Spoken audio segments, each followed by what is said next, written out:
자, 반갑습니다. 자, 이번 시간도 열심히 달려봐야 될 텐데, 달린다고 말하니까 뒤에 말이 달리고 있네요. 이번 시간은 2학년 때 작년에 배웠던 내용 중에 요거는 기억하겠죠. 몽골 제국, 그죠? 징기스칸. 어, 지금 이제 2학년 거 PPT도 다 만들었고, 2학년 건 영상 제작을 마쳤는데, 그때 이 커버를 쓸 걸 그랬어요. 영상을 다시 찍기는 내가 너무 힘들고 어떻게 해야 되지? 어쨌든 너무 오늘 방금이 너무 좋은 이미지를 구해서 아마 KBS에서 했었던 다큐멘터리였나 봐요. 어쨌든 이번 시간에 볼 내용은 우리나라로 몽골 제국이 침입했을 때에 관한 이야기예요. 진짜 북방민족의 끝판왕이죠. 끝판왕, 최종 보스. 그래서 사실 그동안 송나라가 약했기 때문에 고려도 덩달아서 굉장히 여러 차례 북방민족의 공격을 받았어야 됐었죠. 기억나시려나요? 기억나셔야죠.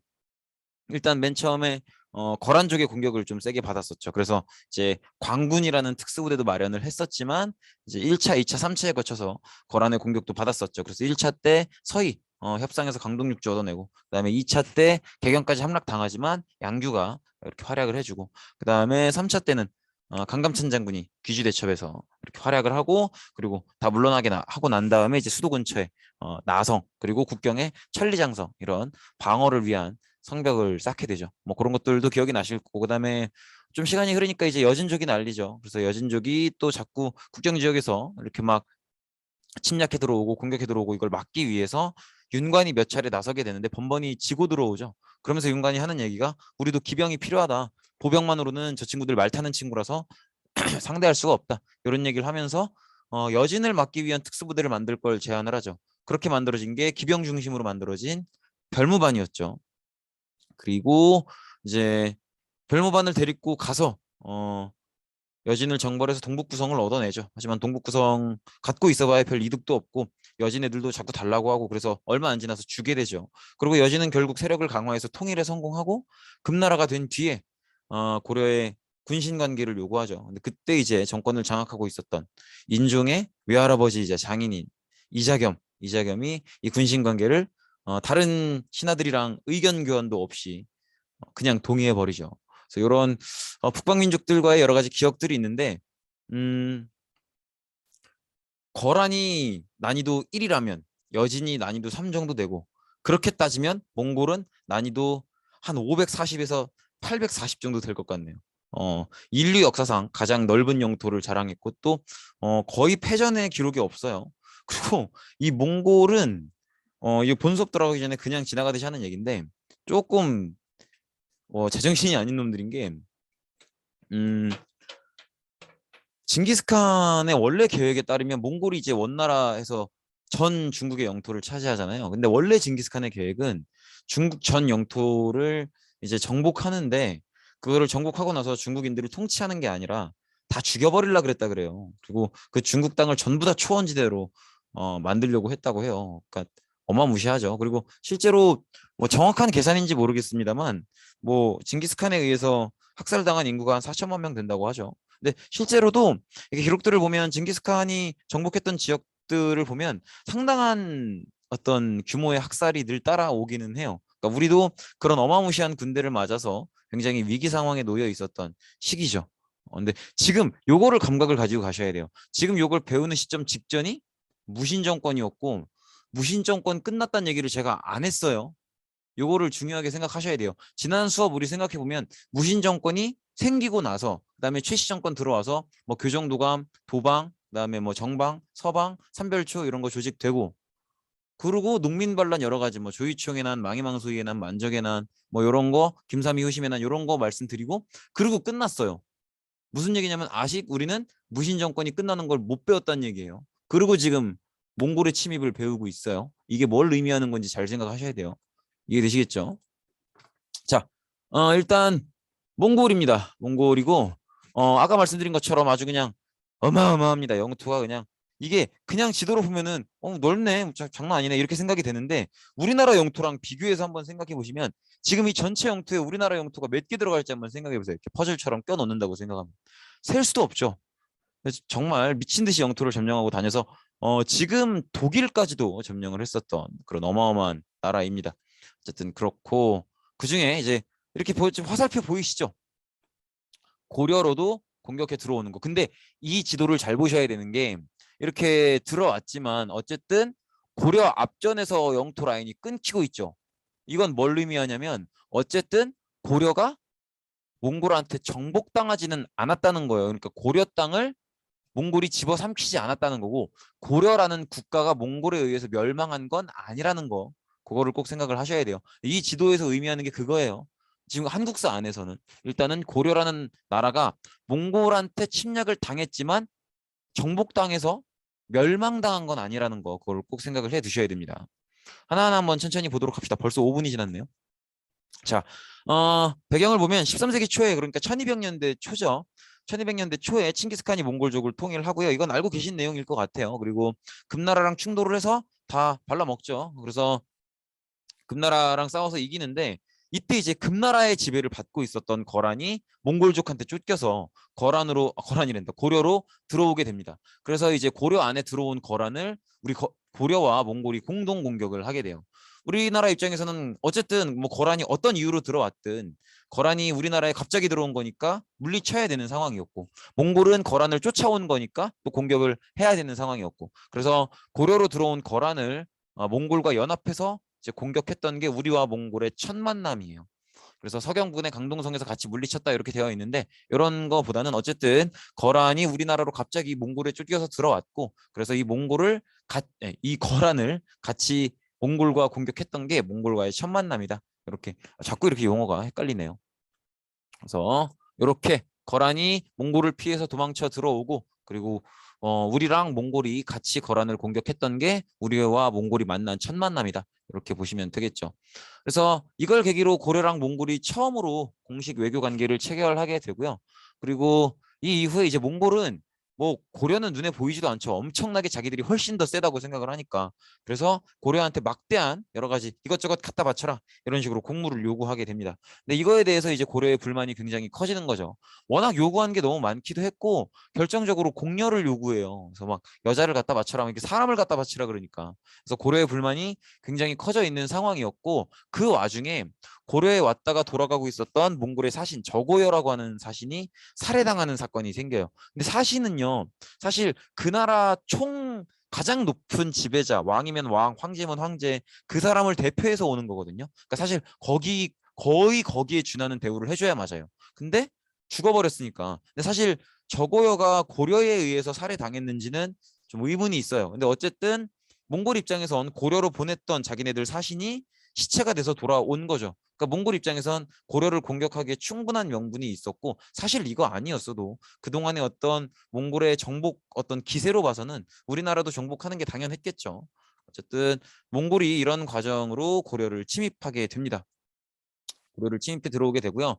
어쨌든 뭐 외적이 들어왔으니까 맞서 싸워 봐야겠죠. 뭐 끝판왕이긴 하지만. 그래서 여러 가지 나름대로 활약하는 장수들이 나옵니다. 귀주성에서 박서가 활약을 하고요. 그다음에 충주성에서는 이 충주성도 웃겨요. 거기 있는 성 관리인들이나 지방관들은 싹 다 도망가고 거기 남아 있는 관노비들이 남아서 이제 몽골군이랑 정말 열심히 싸워서 나름대로 성을 지켜내요. 그래서 이런 성과도 내고 이게 참 씁쓸한 거죠. 이런 데서 그런 얘기가 나오는 거예요. 한국은 이렇게 정부로부터 받아본 적도 없는 백성들이 외적만 침입하면 혹은 위기만 닥치면 갑자기 막 분기탱천에서 떨쳐 일어난다고. 국가로부터 받은 적도 없으면서 막 이런 얘기들이 나오는 거예요. 어쨌든 이렇게 귀주성에서는 박서가 그리고 충주성에서는 진짜 열심히 싸워야 될 거기 담당자들은 다 도망가고 남아있는 노비들이 이렇게 열심히 싸웠던 그런 흔적들이 또 보이고요. 근데 어쨌든 상대가 몽골은 몽골이에요. 그래서 몽골이 결국에는 대부분의 전투를 이겨서 수도인 개경을 포위하고 고려 정부도 몽골과 강화를 체결하게 되죠. 이런 느낌으로 보시면 되겠고 그리고 몽골군은 이제 고려 북부를 점령하고 그리고 자기들이 점령했던 지역인 북부 그리고 개경에 다루가치라는 걸 설치하고 철수하게 되는데 다루가치는 이제 몽골이 정복한 지역을 정치를 간섭하기 위해서 설치하는 그런 기관이라고 생각하시면 돼요. 다루가치를 설치하고 일단은 철수를 한다. 이렇게 생각하시면 되겠습니다. 그리고 고려 정부는 근데 이걸 잘 생각하셔야 돼요. 고려 정부는 일단 당장 화해는 했지만 끝까지 화해를 하는 게 아니라 결국에는 맞서 싸우겠다라고 결정을 하고 수도를 강화도로 옮겨요. 일단 강화도로 수도를 하필 다른 데도 아니고 강화도로 옮기는 이유는 뭐냐면 첫 번째로는 강화도는 섬이잖아요. 근데 몽골 애들은 말을 타고 다니는 애들이지 배를 탈 줄 아는 애들이 아니에요. 그렇기 때문에 수도를 섬으로 옮기면 최소한 그 섬을 공격하기는 좀 힘들어요. 그리고 어설프게 배를 탈 줄 안다고 해도 강화도는 서해안에 인천 옆에 있는 섬이잖아요. 그래서 사회 시간에 배우는지 모르겠는데 리아스식 해안이죠. 갯벌들이 많기 때문에 그 지역의 지리를 정말 자세히 알고 있는 게 아니면 배를 대기가 어려워서 외적이 침입해서는 강화도를 침략해 들어오긴 좀 어렵죠. 그리고 강화도는 지금 현재 제가 알기로는 제주도 빼고 제일 큰 섬일 거예요. 그래서 강화도는 굉장히 엄청나게 넓은 섬이고, 그리고 그 섬도 이렇게 막 산악 지형이 많은 게 아니고 좀 평지들이 많고 농사 짓기에 좋아서 쌀 농사가 되게 잘 지어집니다. 지금도 강화 섬쌀은 되게 유명하거든요. 되게, 그래서 실제로 쌀을 사러 가봐도 강화 섬쌀이 되게 비싸요. 어쨌든 쌀이 되게 잘 생산이 되는 곳이어서 강화도만 잘 지키고 농사만 잘 지어도 최소한 왕실들 그리고 관료들의 식량은 책임질 수 있죠. 그리고 엔간한 국민들의 식량도 막 풍족하긴 안 돼도 어느 정도는 커버는 할 수 있죠. 그래서 식량 생산이 괜찮고 섬이고 그리고 갯벌이 많고 이런 이유들로 인해서 강화도로 천도를 하게 되는데, 중요한 건 뭐냐면 이때 고려 정부가 누구겠느냐는 거예요. 제가 아까 수업 시작할 때 얘기했었죠. 우리는 무신 정권이 시작하는 걸 배웠지만 끝내는 건 아직 안 배우고 끝내는 걸 배우지도 않았는데 지금 몽골의 침입을 배우고 있는 거라고. 그럼 뭐겠어요? 무신 정권이 아직 살아남아 있는 거죠. 이해되시겠죠? 그러니까 왜 끝까지 항전하는 걸 선택하는지도 이해하시겠죠, 이제는. 무신 정권이니까 얘들은 무신이잖아요. 그럼 맞짱 떠야 맞죠. 쉽게 포기할 수 없죠. 그래서 백성들을 섬이나 아니면 산성 이런 데로 이주시키게 해서 일반 평지 마을에는 싹 사람들이 아무도 없도록 하고 백성들을 이제 섬, 산성 이런 데로 다 들여보내는 거죠. 끝까지 맞서 싸우라고. 그리고 몽골은 이제 수도를 다시 개경으로 옮겨라 이런 걸 요구하면서 다시 침략해 오게 됩니다. 그리고 고려는 싫다 이러면서 끝까지 항전하게 되는 거죠. 그래서 처인부곡 현재 용인인데 여기서 이제 김윤후 이 사람 스님이에요, 스님. 그래서 처인부곡에 있는 처인성에서 김윤후를 왜 이렇게 발음이 안 되지? 김윤후를 중심으로 처인부곡 주민들이 이제 맞서 싸우게 되는데 여기서 몽골 장군이었던 살리타를 죽이게 돼요. 근데 이 처인부곡은 우리 예전에 배웠었잖아요. 특수행정구역으로 향부곡소 있었던 거. 거기 그 부곡이에요. 그러니까 여기 사람들도 천민까지는 아닌데 어쨌든 신분이 낮은 사람들인 거죠. 일반 평민들보다는 안 좋은 대접을 받았던 그런 사람들이 또 이제 맞서 싸우는 거예요. 그러니까 참 평생을 그러니까 몽골 침략당하기 전에도 원래도 힘들게 살았던 사람들이 뭐 또 그렇게 좋다고 이렇게 막 나라를 위해서 목숨을 바쳐 싸우고 이런 모습들인 거죠. 근데 사실 이것도 이해가 가는 게, 그래서 뭐 우리나라가 밉다고 해서 외적이 쳐들어왔는데 가만히 손 놓고 있으면 그럼 외적의 지배를 받을 거 아니에요. 그러면 우리나라보다 더 악랄하게 지배하겠죠. 그러니까 어떻게 보면 맞서 싸우는 게 더 맞기도 맞죠. 어쨌든 처인 부국민들이 이렇게 김윤후라는 스님을 중심으로 끝까지 맞서 싸우게 돼서 여기서 몽골 장수, 예전에는 뭐 살리탑 뭐 살리타 이렇게 읽었는데 요새는 사르타이 이렇게 읽더라고요. 그래서 몽골 장수 사르타이를 죽이고 몽골을 최소한 이 동네에서는 물리치게 됩니다. 그런데 사실 몽골은 워낙 강한 군대이기 때문에 우리나라 역사 입장에서도 지금 아까 이제 귀주성에서 박서도 그렇고 충주에서 관노비들도 그렇고 그리고 김윤후도 요 전투에서 이기고 나서 충주로 다시 이제 발령을 받아 가거든요. 거기서도 성과를 내요. 근데 거기서도 이제 막 여기서 맞서 싸우면 모든 어떤 신분 그걸 해방시켜 주겠다 이래서 노비들 내리고 또 싸워서 이기고 하는데 어 몇 개 이겼던 전투들을 그냥 이렇게 수업 시간에 자랑스럽게 알려주는 거예요. 근데 대부분의 전투들은 졌다고 봐야 맞아요. 이게 되시겠죠. 그래서 사실은 패색이 짙은 뭐 그런 경우들이 많았지만 어쨌든 이렇게 몇 차례 이긴 사례들도 있었다는 거죠. 그리고 어쨌든 이렇게 밖에서 사회에서 천대받았던 안 좋은 대우를 받았던 부곡이나 소주민들 아니면 노비들도 이렇게 몽골에 항전하는 그런 모습을 볼 수가 있죠. 어쨌든 이렇게 무신 정권은 끝까지 항전하는 걸 택했고, 그래서 몽골에 항전하기 위해서 고려대장경이라는 걸 만들어요. 이거 불교 경전인데 좀 의아하죠. 맞서 싸울 생각이 있으면 병력을 기르던가 무기를 만들던가 해야 되는데 갑자기 불교 경전을 만든다 그러니까. 근데 이거는 약간 그냥 간단하게 기도의 의미라고 보시면 돼요. 그래서 고려대장경을 만드는데 고려 대장경이 정식 명칭이고 여기 이제 흔히 팔만대장경으로 알려져 있는 거예요. 한 그 만든 대장경 판이 그 한 8만 개 된다 그래서 팔만대장경이라고 하고 해인사에 보관 중이죠. 해인사에서 만든 건 아니에요. 이제 대장도감이라는 데서 만들었는데 어쨌든 이 고려 대장경을 만들면서 우리가 이제 몽골의 침략에서 벗어나게 해주세요 이렇게 기도를 드리는 거죠. 이렇게 보시면 되겠고 여기가 이제 팔만 대장경을 보관하고 있는 해인사예요. 나름대로 이 건축물 자체를 요 지금 이 팔만 대장경이 다 나무로 만든 건데 이 나무를 썩지 않게 만들기 위해서 굉장히 신경을 썼다고 하죠. 어쨌든 그리고 굉장히 오랜 시간이 거의 1000년 넘는 시간이 지난 건데 그래 1000년 넘진 않는구나. 8, 900년 가까운 시간이 지난 건데 잘 보관되고 있죠. 어쨌든 그렇고 그래서 몽골이랑 오랫동안 이렇게 저항을 했던 그 영향을 보면 나라의 땅이 황폐화된 건 말할 필요도 없고요.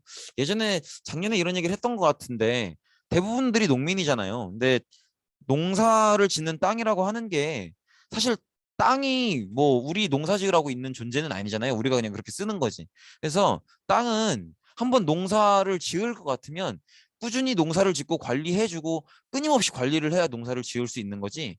한 2년, 3년만 농사 안 지어도 그 땅에서 농사 못 지어요. 다시 작업을 하고 돌 빼내고 해야지. 근데 이제 몇 년 동안 몽골이랑 맞서 싸우고 그랬기 때문에 거의 모든 나라의 거의 모든 영토가 농사를 짓기 힘든 상황이 된 거죠. 이렇게 황폐화되었고 그리고 전쟁을 그렇게 몇 년 동안 전국토에서 했으니 얼마나 많은 백성들이 죽거나 다치거나 했겠어요. 그리고 또 포로로 끌려가는 사람들도 너무 많고 그리고 그 여러분들 세대의 할머님들은 좀 덜 하시려나? 제 세대의 할머님 분들만 해도 저희 할머니도 일제시대에 태어나셨으니까 1930년대생이시거든요.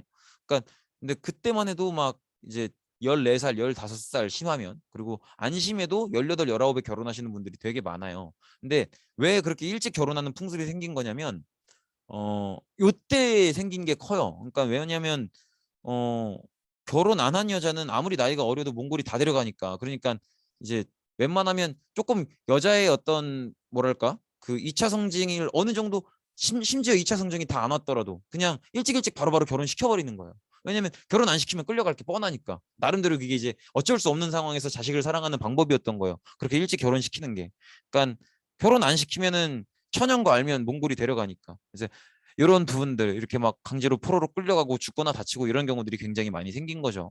그리고 고려대장경을 만들기 전에 초조대장경이라는 것도 있었어요. 초조대장경이라는 건 이제 처음 만들었다 그래서 초조대장경인데 이것도 이제 불교 경전인데 이제 불교 경전 판목이에요. 그래서 이 여기다가 잉크를 발라서 종이에 대고 찍으면 이제 책자를 만들 수 있게끔 뭐 그렇게 되어 있는 건데 요거는 이제 거란한테 침략을 당했을 때 거란을 물리쳐 주세요. 요걸 기도드리면서 만들었던 거죠. 근데 초조대장경은 몽골 침략 당했을 때 다 이제 사라졌고요. 다 파괴가 됐고 이 초조대장경 판목으로 인쇄한 게 일부가 조금 남아 있어요. 이런 식으로. 그리고 신라 요 어느 왕 때인지 혹시 기억하시려나? 신라 진흥왕 때 황룡사를 세우고 선덕여왕 때 요 가운데 있는 목탑을 세워요. 요 엄청 높은 거 9층짜리 요거. 요거를 세우는데 요게 이제 몽골 제국이 침략했을 때 이때 불타요. 그래서 이렇게 문화재가 사라지는 파괴되는 그런 피해도 입었었죠. 그래서 지금도 경주에 가면 황룡사 절터가 엄청 넓게 남아 있어요. 보관한다고 하는데 뭔지 알지 모르겠네. 그래서 이렇게 전반적으로 고려의 대몽항쟁을 보여주는 그림인데 뭐 이렇게 지금 우리가 이미 배웠던 것들이 보이죠. 박사의 활약도 보이고 그다음에 살리타를 죽였던 김윤후와 그 사람들이 이제 처인성에서 이렇게 싸웠던 것도 보이고 노비들이 항전했던 것도 보이고요. 이런 것들이 보이네요. 어쨌든 그렇고 그리고 이제 삼별초가 끝까지 몽골에 항쟁하는 모습을 보이는데 요거에 대해서 한번 삼별초는 아마 기억이 나시죠? 익숙한 단어여야 돼요. 어쨌든 어디로 천도했다 그랬어요? 아까 최씨 정권, 무신 정권이죠. 강화도죠, 강화도. 강화도로 천도를 했다 그랬고 요 이유도 같이 기억해 주시면 좋을 것 같아요. 농사가 잘 되고 일단 섬이어서 유목민족은 접근하기가 힘들고 더구나 갯벌들이 많아서 배를 대기가 어렵고 이런 부분들. 어, 왜냐면 강화도로 도망가는 게 이때만은 아니니까. 그죠? 나중에도 조선시대 때도 강화도로 도망갈 일이 또 생겨요. 어쨌든 그렇고 근데 강화도로 천도를 했잖아요 무신 정권이. 그리고 내린 명령이 뭐였어요? 온 백성들한테 다 산성이나 섬으로 들어가라. 그래서 끝까지 맞서 싸워라. 이런 명령을 지들이 내리잖아요. 그럼 지들도 거기서 엄청 열심히 일을 하고 다른 백성들이 맞서 싸울 수 있도록 혹은 목숨을 부지할 수 있도록 다양한 정책을 만들고 지원을 하고 해야 될 거 아니에요. 그래야 제대로 된 정치하는 놈들일 거 아니에요. 근데 얘들이 얘들부터가 몽골에 적극적으로 저항하지는 않아요. 몽골에 적극적으로 저항하지 않는 걸 넘어서서 이제 강화도 안에 들어갔으니까 약간 뭐랄까 안전지대에 들어가는 거잖아요. 그러니까 얘들이 마음이 풀어지기 시작하는 거예요. 긴장들이. 그래서 안에서 개판을 치고 놉니다. 그래서 이거 지금 제가 한국사 그 국사편찬위원회 데이터베이스에서 직접 따온 사료인데 한번 읽어보세요. 최이가 이제 최우랑 같은 사람인데, 자, 최이가 4월 8일 연등에서 채봉을 만들고 기약과 온갖 잡피를 베풀어 밤새도록 즐기니 도성의 사녀들이 담장처럼 둘러서서 구경하였다. 그러니까 쳐 놀았다는 얘기죠. 지금 연등이면 연등회를 얘기하고요. 이제 큰 행사죠. 그리고 채봉은 이게 진짜 어이없어요. 이게 이제 비단으로 만든 그런 지붕 벽 이런 거예요. 그래서 자기가 있는 그 건물을 다 비단으로 이쁘게 두른 거예요. 그리고 기약이라고 하는 건 이제 음악 키는 거고. 그래서 말 그대로 술 먹고 노는 거예요. 그죠? 그리고 다른 기록을 봐도 5월에 최희가 자기 집에서 뭐 이렇게 연회를 베풀고 또 채색 비단산을 설치하고 비단 휘장을 치고 아주 지랄하고 있죠. 그리고 무늬자수와 비단꽃으로 장식한 그네를 메었고 놀고 있죠. 아주 롯데월드를 만들고 있죠. 은으로 테두리를 두르고 나전으로 장식한 팔면에 큰 동이 4개에 각각 얼음산을 채우고 이거 재밌다. 나 이거 자세히는 안 읽어봤는데 미친놈이네. 또 4개의 매병에 붉은 작약과 자줏빛 작약 10여 품을 가득히 꽂으니 야 아주 인테리어를 하고 있죠. 브이로그 찍나? 얼음과 꽃이 서로 비치어 안과 밖이 찬란해. 이 정도면 브이로그 찍어야죠. 그죠? 조회수 올려야지. 기악과 온갖 자피를 베풀었는데 팔방상의 악공이 1350여 명이 이러고들 있죠. 지금 본토에서는 막 몽골 제국 침략당해서 다 죽어가고 있는데 여기서는 막 이렇게 악공들, 악공이라고 하면 이제 음악 연주해주는 밴드 같은 사람들이거든요. 1350명을 불러서 모두 옷을 잘 갖춰 입고 뜰에 들어와 음악을 연주하니 타고 노래하고 두드리고 부는 소리가 천지를 진동하였다. 이런 걸 이제 전문용어로 쳐놀고 있다 그런 거죠. 미친놈들이죠. 팔방상에게 각기 백은을 3근씩 주고 이게 뭐 하는 지랄입니까 이게. 이런 게 이제 쓸데없는 플렉스죠. 그죠? 본토에서 백성들은 굶어 죽어가면서 몽골 제국한테 싸우고 있거나 아니면 포로로 끌려가거나 짓밟히고 있거나 막 딸 뺏겨가지고 울고 있거나 딸은 심지어 막 강간당하거나 막 이러고 있는데 강화도에서 지들은 이렇게 쳐놀고 있는 거예요. 그리고 지금 다 굶어 죽어가고 있는데 여기서는 백은 은을 막 3근씩 준다 그러고 3근이면 거의 3kg예요. 그리고 음악을 맡아 은 3근이면요 야 몇백만 원이야. 음악을 맡아보는 관리 양부의 기녀와 제인에게 모두 금과 비단을 주어 그 비용이 마지막 줄이 나오죠. 그 비용이 거만이었다. 이게 야 이렇게 자세히 저도 읽어보진 않고 그냥 큰 틀의 내용이 요 내용인 것 같아서 갖고 왔는데 미친놈이네요 정말. 어쨌든 이러고들 있으니 백성들이 이걸 몰랐을 것 같아요. 다 건너 건너 들어서 알지 결국에는. 그러면 백성들이 무신 정권을 믿고 따르겠어요? 그러니까 이때부터 안 그래도 별로 안 좋아했는데 이때부터 무신 정권에 대한 신뢰도 어떤 이런 것들이 쭉 떨어지고 거부감, 분노 이런 게 치고 오르는 거죠. 그래서 방금 그 정도 규모로 놀려면 세금을 얼마나 걷겠어요. 그러니까 이게 얼마나 어이없는 상황이에요. 지금 전쟁 중인 상황이고 지들이 지들 집으로 본토에서는 다 산성이나 섬에 들어가서 싸워라 이렇게 해놓고서 본인들은 세금 걷어서 저러고 있으니 그러니까 민심을 잃을 수밖에 없죠. 그죠? 그래서 결국에는 이제 이따위로 할 거면 그냥 차라리 몽골한테 싹싹 빌고 항복하는 게 낫다. 이런 세력들이 힘을 얻기 시작해요. 그래서 결국에는 그 세력들이 이렇게 이따위로 싸울 바에야 그냥 항복하자. 이 세력들이 오히려 설득력을 얻어서 결국에는 최씨 무신 정권을 무너뜨리고 몽골과 강화를 추진하게 됩니다. 여기서는 잠시만요. 요거는 오타가 조금 있네요. 왜 오타라고 했냐면 최씨 정권이라고 말하면 안 돼요. 그 무신 정권 후반부에 가면 최씨 정권은 무너지고 임준, 임유무 이런 정권들이 들어오게 돼요. 그래서 최씨 정권은 아니고 어쨌든 몽골과 강화를 주장하는 세력들이 이제 힘이 더 강해져서 결국에는 무신 정권을 무너뜨리고 수도는 몽골이 원하는 대로 다시 개경으로 돌아가자. 그리고 몽골이랑 강화를 맺자. 몽골이 아무리 불리한 조건을 제시해도 어쩔 수 없는 거 아니냐. 우리의 지도층, 우리의 정부가 저 따위로 하고 있는데 뭐 현실이지 않냐. 이렇게 해서 몽골이랑 강화를 추진하게 됩니다. 그래서 패배를 인정하는 거죠. 그리고 강화가 체결되고 다시 수도도 개경으로 다시 옮기게 되고 무신 정권기는 이제서야 끝이 나는 거예요. 근데 무신 정권기가 끝이 나도 그래도 끝까지 몽골과 저항을 해야 된다. 몽골에 대해서. 끝까지 저항을 해야 된다라고 주장하는 세력이 나타나는데 걔들이 삼별초예요. 삼별초 애들은 개경으로 수도를 옮기는 걸 반대하고 어떻게 해서든 저항하려고 해요. 그래서 고려 무신 정권이 무너지고 고려 정부가 수도를 개경으로 옮기고 난 뒤에도 그 뒤에도 삼별초는 끊임없이 저항을 합니다. 삼별초 기억나시죠? 요거 최후가 만들었었던 이제 군사기관이었죠. 얘들이 이제 끝까지 저항을 하는 거예요. 그리고 고려 정부랑 몽골에 끝까지 대항을 하게 되고요. 그리고 몽골은 고려에 대해서는 직접 지배하는 걸 택하지 않아요. 그래서 고려에 대해서는 직접 지배하지 않고 고려 정부의 자주권을 인정해 줍니다. 다만 이제 다루가치를 설치하고 나중에 이제 일본 정부를 위해서 정동행성이라는 걸 설치해서 이제 정치를 많이 간섭하긴 하는데 그래도 어쨌든 고려 정부의 틀은 유지해 줘요. 그래서 아까 이제 지도를 봤을 때 몽골 제국 영토가 그렇게 넓어도 고려에 대해서는 건드리지 않았었죠. 그런 부분들 이렇게 보시면 되겠고, 그리고 삼별초는 이제 근거지를 옮겨가면서 활동을 하게 돼요. 그래서 처음에는 이제 당연히 강화도에서 출발했겠죠. 강화도에 있다가 이제 나중에 진도로 옮기고 제주도로 옮기고 이렇게 남쪽으로 도망 다니면서 활동하게 됩니다. 이런 식으로. 근데 왜 여기로 활동한 거냐면 일단 요 지역에 그 최씨 정권의 개인 사유지가 좀 많이 있고요. 그리고 여기가 세금을 걷어서 배로 나르는 그 길목이에요. 그래서 이제 물자를 확보하기 위해서 이렇게 진도, 제주도 이런 식으로 옮기는 거죠. 이렇게 보시면 되겠고, 결국에는 고려랑 몽골 연합군한테 지배가 됩니다. 진압이 된다. 이렇게 보시면 되겠죠. 오늘은 일단 여기까지 하겠습니다. 고생 많으셨고, 그 삼별초가 옮겼던 그 섬들 꼭 기억하셔야 돼요. 강화도, 진도, 제주도. 그리고 네, 그 정도 기억하시면 되겠습니다. 네, 고생 많으셨습니다. 오늘은 여기까지 하겠습니다.